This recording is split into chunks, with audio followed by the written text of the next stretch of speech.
ආයුබෝවන්.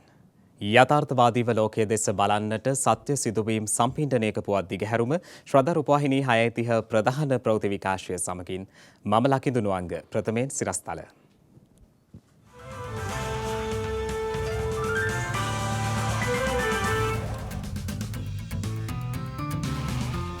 විදුලි බල සංශෝධන පනත් කෙටුම්පත වැඩි ඡන්දයෙන් සම්මතයි. ශ්‍රී ලංකා විදුලි බල සංශෝධන පනත් කෙටුම්පත තුන්වෙනි වර කියවා සංශෝධන රහිතව සම්මත කරන ලද බව දන්වනු කැමැත්තේ. ලංකා විදුලි බල මණ්ඩල ඉංජිනේරු වෘත්තීය සමිති වර්ජනය తాවකාලිකව අත්හිටුවයි. දින 14ක් යනතුරු වෘත්තීය ක්‍රියාමාර්ගයක නියැලීම වළක්වාලමින් අධිකරණයෙන් නියෝගයක්. මුව ආවරණ පැළඳීම හෙට සිට අනිවාර්ය නැහැ. සෞඛ්‍යංශ දැනුම් දෙයි. ශ්‍රී ලංකා වරාය පිළිබඳ ජාත්‍යන්තරයේ විශ්වාසය තහවුරු කරන්න ජනපතිගෙන් බලධාරීන්ට උපදෙස්. ආදර්ශිත වගාවේ අපූරු ආදර්ශය. රුසියානු හමුදාවට ජයග්‍රහණයක් නොමැති බවට යුක්‍රේන ජනපතිගෙන් ප්‍රකාශයක්.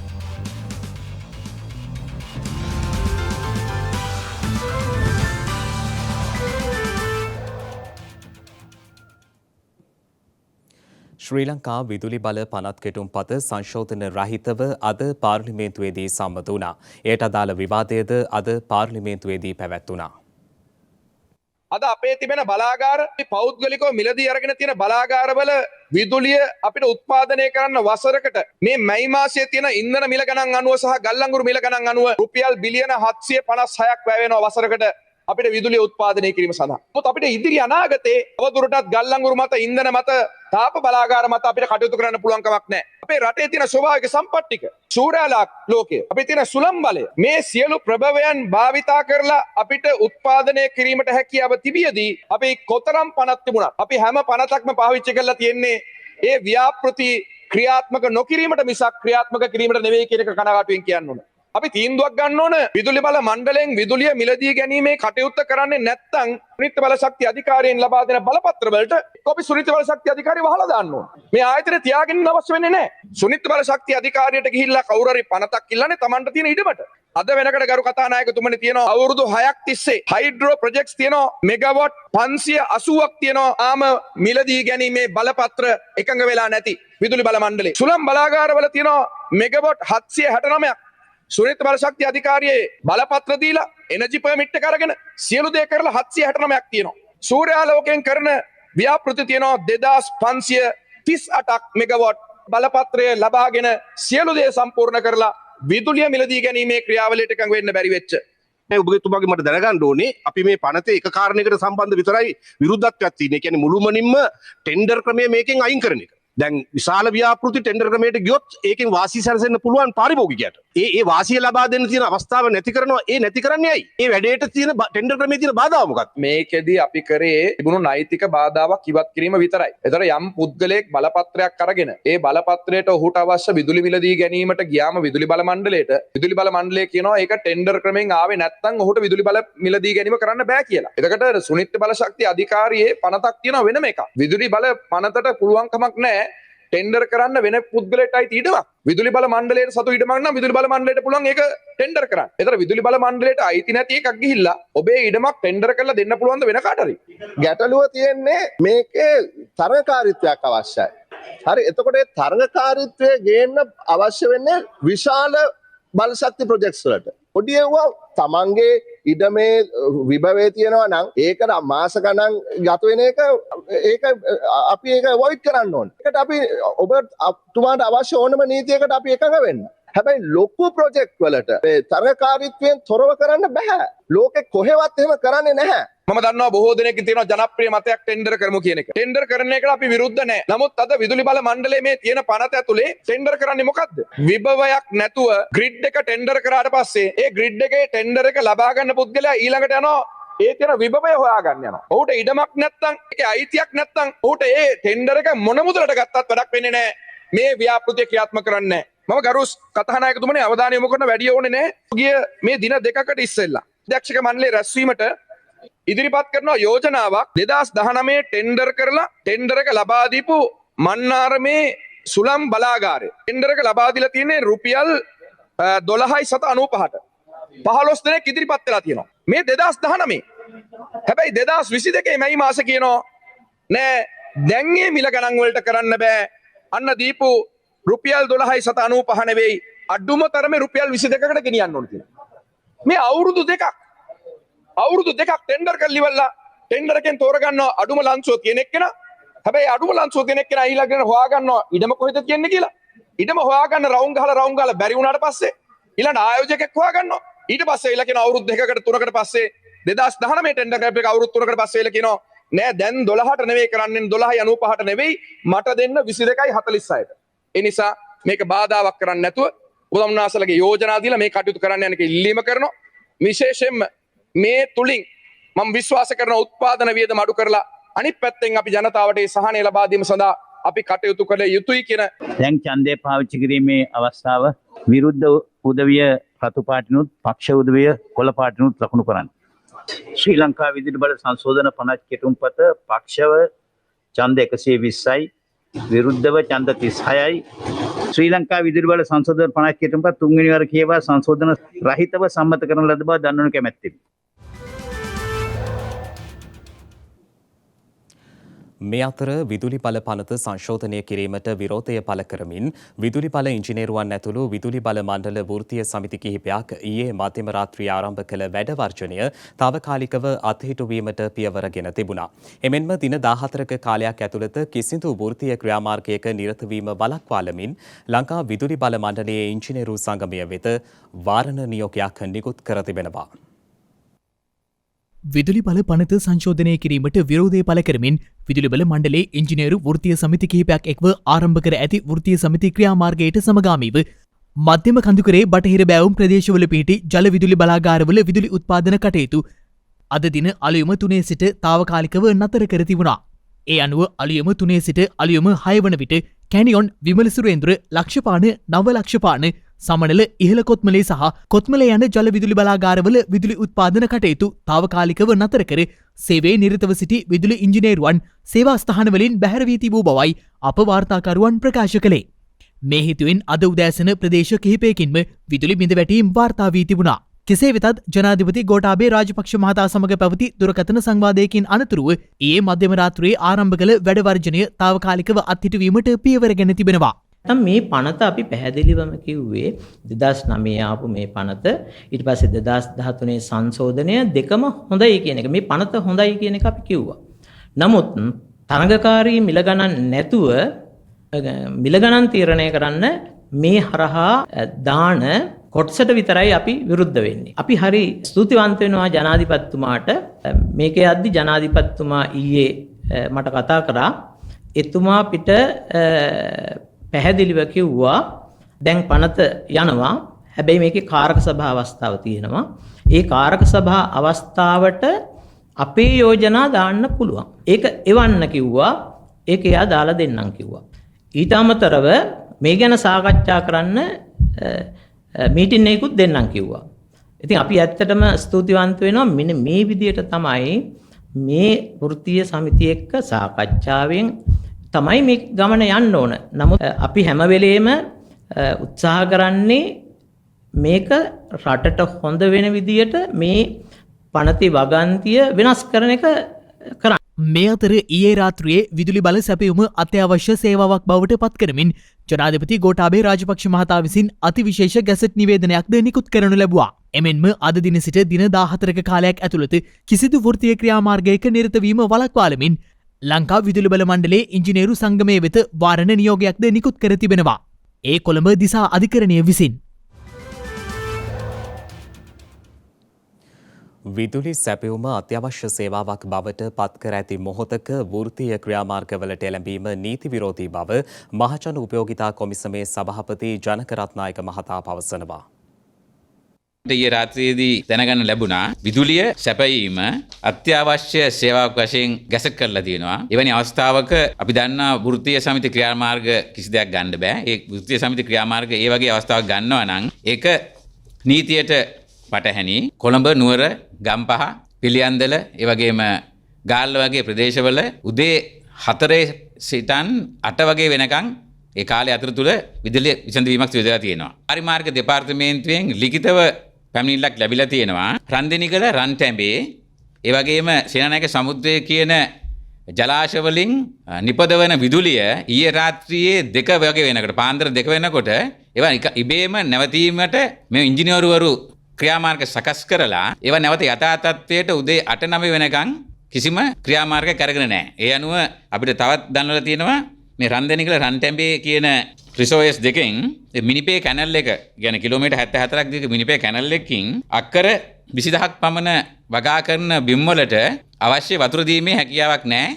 ලක්ෂ සංඛ්‍යාත පාරිභෝගිකයන්ගේ විදුලිය විසන්ධි කිරීම විතරක් නෙවෙයි වෙලා තියෙන්නේ. ලක්ෂ සංඛ්‍යාත ගොවි ජනතාවකගේ තමන්ගේ ගොවි බිම් වලට අවශ්‍ය වතුර ප්‍රමාණයත් මේ තත්ත්ව නිසා නැතිලා තියෙනවා. විදුලි කප්පාදුර යන්න වෙලා තියෙනවා අපිට තියෙන මූල්‍ය අර්බුදය සහ ෆොරෙක්ස් අර්බුදය නිසා. ඒකට අමතරව විදුලිය විසන්ධි කිරීමට විදුලි බල මණ්ඩලයේ වෘත්තීය සමිති වලටවත් විදුලි බල මණ්ඩලයේ ඉංජිනේරුවරුන්ටවත් කිසිම අයිතියක් නැහැ. මේ essential service act එක violate කරනවා. මේකේ essential service act එක මේක essential service act කරාට පස්සේ ඒ වගේ ක්‍රියාමාර්ග ගන්න බෑ. ක්‍රියාමාර්ග ගත්තොත් එහෙම ඒ ක්‍රියාමාර්ග වලට දඬුවම් තමයි තියෙන්නේ. මේ කරන අයට අවුරුදු 5ක බරපතල වැඩ ඇතුව අවුරුදු 5කට හිරේ දාන්න පුළුවන්. රුපියල් 2000-5000ක් වගේ අතර දඩ මුදලක් අය කරන්න මේ පනවන්නත් පුළුවන්. මත මේ නීති ගැන මේ පුතෙන් දැන් මහජනතාවට හොඳටම ඇති වෙලා තියෙන්නේ. තමන්ගේ වෘත්තීය අයිතිවාසිකම් දිනා ගැනීමට අවශ්‍ය සියලුම කටයුතු කරන්න. හැබැයි මේ වගේ කඩාකප්පල්කාරී ක්‍රියා කරනවා නම් ඒ සඳහා අපිට තියෙන සම්පූර්ණ බලය යොදලා නීතියේ ප්‍රතිපාදන අරගෙන අපි මේ සිදුවා අවශ්‍ය උපරිම ක්‍රියාමාර්ග ගන්නවා කියන එක මහජනතාව වෙනුවෙන් මහජන උපතා කොමිසම පැවසීමට කැමැතියි.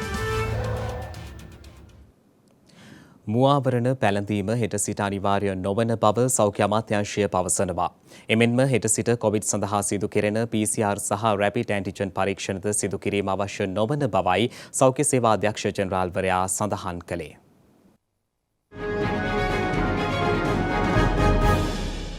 ගත වූ දිනේ මෙරටින් නව කොවිඩ් ආසාදිතයන් 6 දෙනෙකු වාර්තා වී ඇති බව වසංගත රෝග විද්‍යා ඒකකය දැනුම් දී තිබෙනවා. ඒ මෙරට සමස්ත කොවිඩ් ආසාදිතයන් සංඛ්‍යාව 6,63,901ක් දක්වා ඉහළ නංවමින් මේ අතර ගත වූ දිනේ මෙරටින් කිසිදු කොවිඩ් ආසාදිත මරණයක් වාර්තා වී නොමැති බව සෞඛ්‍ය සේවා අධ්‍යක්ෂ ජෙනරාල්වරයා විසින් දැනුම් දී තිබෙනවා. කෙසේ වෙතත් මේ වන විට මෙරටින් වාර්තා වන සමස්ත කොවිඩ් ආසාදිත මරණ සංඛ්‍යාව 16,518ක් ලෙසයි දැක්වුණේ. අඛණ්ඩව මෙරටින් වාර්තා වන කොවිඩ් ආසාදිතයන් සංඛ්‍යාව අඩු අගයක පැවතියත් වසංගත අවදානම තවදුරටත් එලෙසින්ම පවතින බැවින් ජනතාව තවදුරටත් සෞඛ්‍ය මාර්ගෝපදේශවලට යටත්ව කටයුතු කළ යුතු බව සෞඛ්‍යංශ දැනුම් දී තිබෙනවා. මේ අතර මේ වන විට වෛරසය ආසාදිතව රෝහල්වල ප්‍රතිකාර ලබන පුද්ගලයන් සංඛ්‍යාව 408ක් වන අතර වෛරසය ආසාදිතව සිට සුවය ලැබූ සමස්ත පුද්ගලයන් සංඛ්‍යාව දැක්වෙන්නේ 6,46,975ක් ලෙසයි. නවීන තාක්ෂණය ඔස්සේ කාර්යක්ෂම සේවාවක් සපයමින් ශ්‍රී ලංකා වරාය පිළිබඳ ජාත්‍යන්තරයේ විශ්වාසය තහවුරු කරගත යුතු බව ජනාධිපති ගෝඨාභය රාජපක්ෂ මහතා පවසනවා. වරාය නාවික හා ගුවන් සේවා අමාත්‍යාංශයේ ප්‍රගති සමාලෝචනය පිළිබඳ අද පැවති සාකච්ඡාවකදී ජනාධිපතිවරයා මේ බව සඳහන් කළේ. වරාය නාවික හා ගුවන් සේවා අමාත්‍යංශයේ ප්‍රගති සමාලෝචනය පිළිබඳ මෙම විශේෂ සාකච්ඡාව පැවැත්වුණේ කොළඹ කොටුව ජනාධිපති මන්දිරයේදී. එහිදී ජනාධිපතිවරයා අවධාරණය කළේ කොළඹ වරාය ලොව ප්‍රමුඛ පෙළේ සියලුම නැව් සමාගම් සමග මෙහෙයුම් සිදු කරන බැවින් පාලන අධිකාරිය ඇතුළු සමස්ත කාර්ය මණ්ඩලය දැඩි වගකීමෙන් කටයුතු කිරීමෙන් එය ආරක්ෂා කරගත යුතු බවයි. නීති උල්ලංඝනය කොට කෙරෙන ආනයන හේතුවෙන් වරාය රඳවා ඇති භාණ්ඩ වෙන්දේසියේදී අක්‍රමිකතා සිදුවන බව අනාවරණය වී ඇති බවයි ජනාධිපති මාධ්‍යංශය සඳහන් කළේ.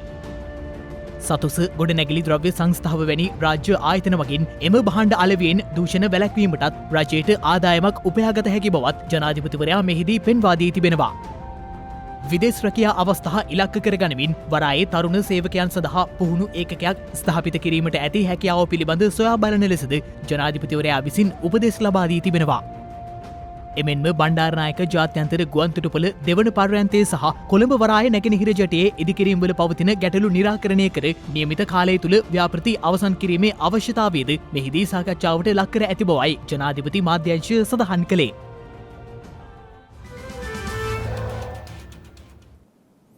ආදර්ශිත වගාවකින් ලබා දෙන ආදර්ශය අද දිරිය සටහනින්.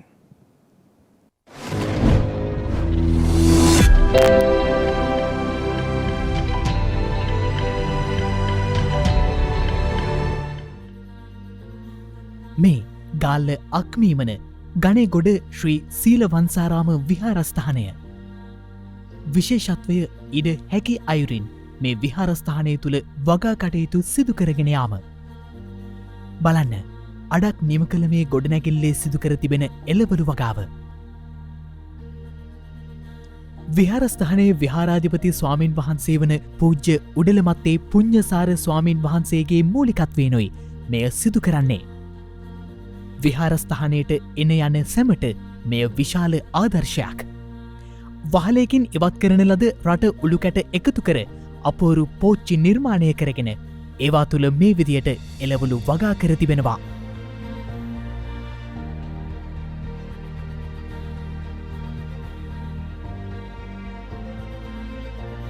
හොඳින් ඉරු එළිය වැටීම නිසා වගා කටයුතු පහසු බව ස්වාමින් වහන්සේ සඳහන් කරනවා.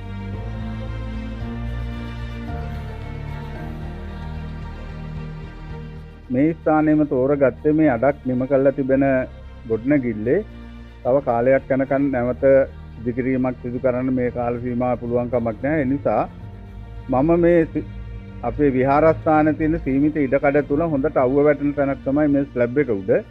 ඒ වගේම මේකේ වල් නාශනය කරන්න අපිට බෙහෙත් ගහන්න ඕනේ නැහැ, මොනවත් නැහැ. වල් පැල හැදීම අඩු නිසා වල් පැල මර්ධනයට හරිම පහසුවක්.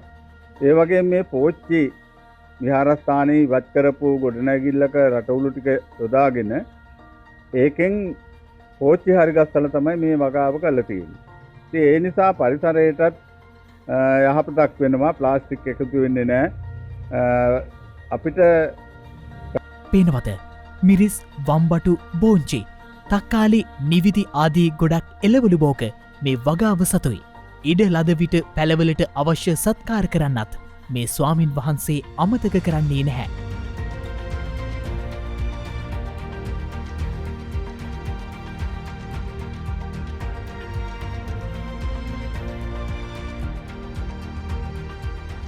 ඉතින් කුඩා ඉඩකඩකින් කොච්චර ප්‍රයෝජනයක් ගන්න පුළුවන්ද? හිතුවොත් අපිටත් බැරි නැහැ. මේ ස්වාමින් වහන්සේ දෙන ආදර්ශය දිරිය සටහනට ගොඩක් වැදගත් වෙන්නේ ඔබත් දිරියෙන් නැගී සිටිය යුතු නිසායි.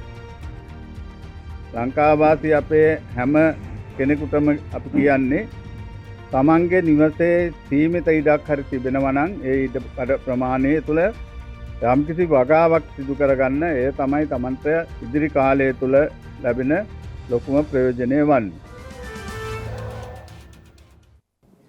2022 වසරේ ජනවාරි 31 වන දිනට වයස අවුරුදු 18 සම්පූර්ණ වූ පිරිස ඡන්දහිමි නාමලේඛනයට ඇතුළත් කිරීමට වෙනම පරිපූරක ලේඛනයක් මැතිවරණ කොමිෂන් සභාව සකසා තිබෙනවා.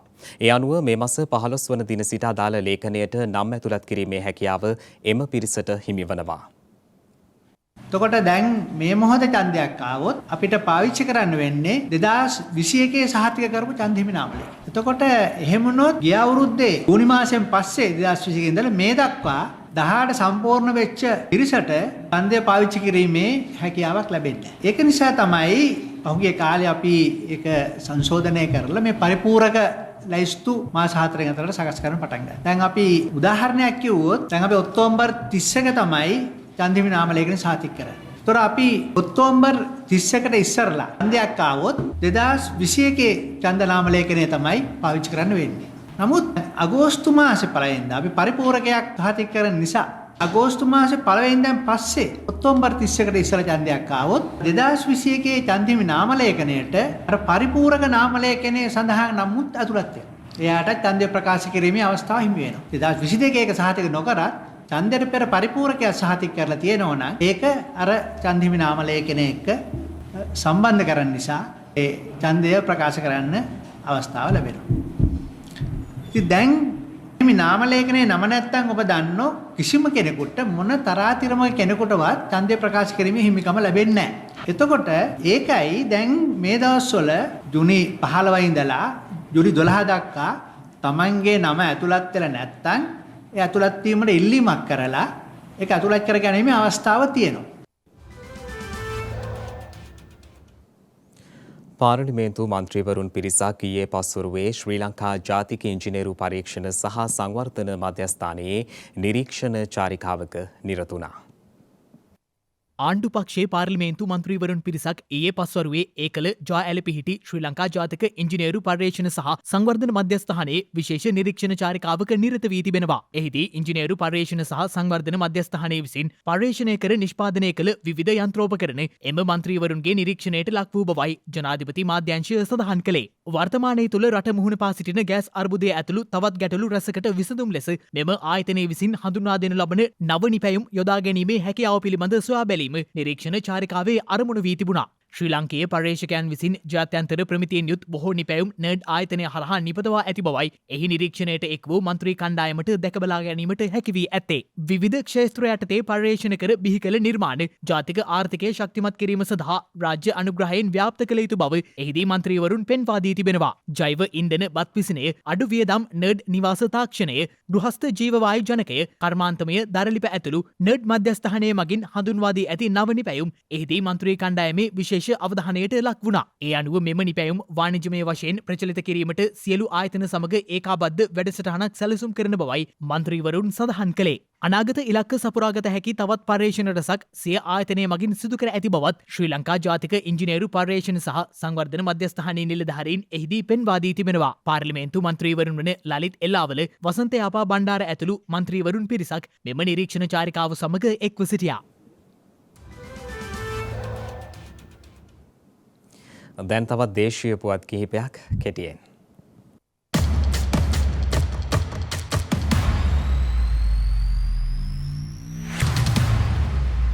මෙම මාසේ ගත වූ දින කිහිපය තුළ ඩෙංගු රෝගීන් වාර්තා වීමේ ශීඝ්‍ර ඉහළ යාමක් පවතින බව ජාතික ඩෙංගු මර්ධන ඒකකය පවසනවා. එහි අධ්‍යක්ෂ විශේෂඥ වෛද්‍ය සුදත් සමරවීර මහතා කොළඹ අද පැවති මාධ්‍ය හමුවකට එක්වෙමින් සඳහන් කළේ මෙම මාසේ ඊයේ දිනේ දක්වා ගත වූ දින 8 තුළ පමණක් ඩෙංගු රෝගීන් 2416 දෙනෙකු වාර්තා වී ඇති බවයි. ඉන් 54.4%ක වැඩිම රෝගීන් ප්‍රමාණයක් වාර්තා වන්නේ බස්නාහිර පළාතෙන්. ඒ අනුව මෙම මාසේ ගත වූ දින 8 තුළ කොළඹ දිස්ත්‍රික්කයෙන් රෝගීන් 728 දෙනෙකුත්, ගම්පහ දිස්ත්‍රික්කයෙන් රෝගීන් 354 දෙනෙකුත්, කළුතර දිස්ත්‍රික්කයෙන් රෝගීන් 233 දෙනෙකුද වාර්තා වී ඇති බවයි ජාතික ඩෙංගු මර්ධන ඒකකය සඳහන් කළේ. ඒ අනුව වසරේ මේ දක්වා කාලය තුළ දිවයින පුරා වාර්තා වී ඇති සමස්ත ඩෙංගු රෝගීන් සංඛ්‍යාව 26622ක් වනවා.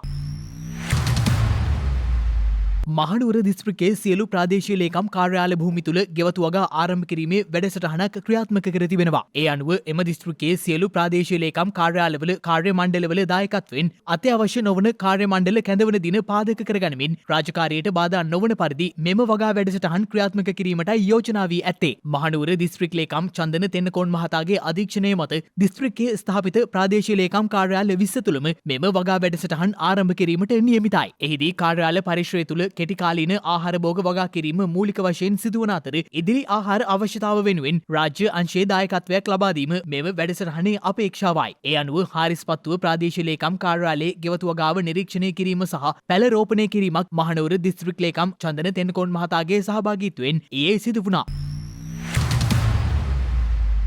මැද පෙරදිග චීන සහ ඉන්දිය තානාපතිවරු මහ කොමසාරිස්වරු සහ ජනාධිපති ගෝඨාභය රාජපක්ෂ මහතා අතර හමුවක් පසුගියදා කොළඹ කොටුව ජනාධිපති මන්දිරයේදී පැවැත්වුණු බව ජනාධිපති මාධ්‍යංශය සඳහන් කළා. ශ්‍රී ලංකාවේ පවතින වත්මන් ආර්ථික, සමාජීය හා දේශපාලන තත්ත්වය පිළිබඳව එහිදී ජනාධිපතිවරයා විසින් තානාපතිවරුන් දැනුවත් කර තිබෙනවා. පවතින තත්ත්වය විසඳා ගැනීමට එම රටවලට ශ්‍රී ලංකාව වෙනුවෙන් දිය හැකි සහාය ලබා දෙන ලෙස ඉල්ලා සිටි ජනාධිපතිවරයා මේ වන විට එම රටවලින් දී ඇති සහාය පිළිබඳ සිය ප්‍රසාදය පළ කරනු ලැබුවා. එම අවස්ථාව සඳහා චීන තානාපති චී සෙන් හොං මහතා, ඉන්දිය මහ කොමසාරිස් ගෝපාල් බග්ලේ මහතා සහ මැද පෙරදිග රටවල් නියෝජනය කරමින් රටවල් කිහිපයක තානාපතිවරුන් එක්ව සිටියා.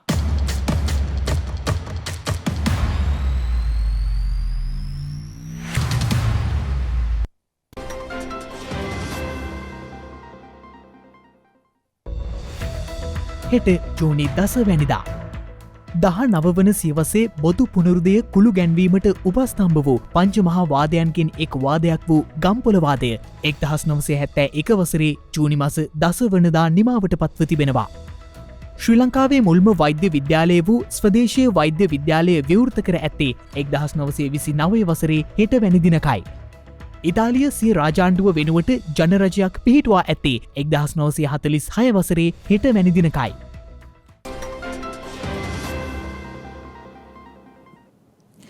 ඒ සමගින් ශ්‍රද්ධා ප්‍රධාන ප්‍රවෘත්ති විකාශය නිමාවට පත්වනවා. හමුවෙමු හෙටත් සවස 6:30ට. තෙරුවන් සරණයි. නමෝ බුද්ධාය.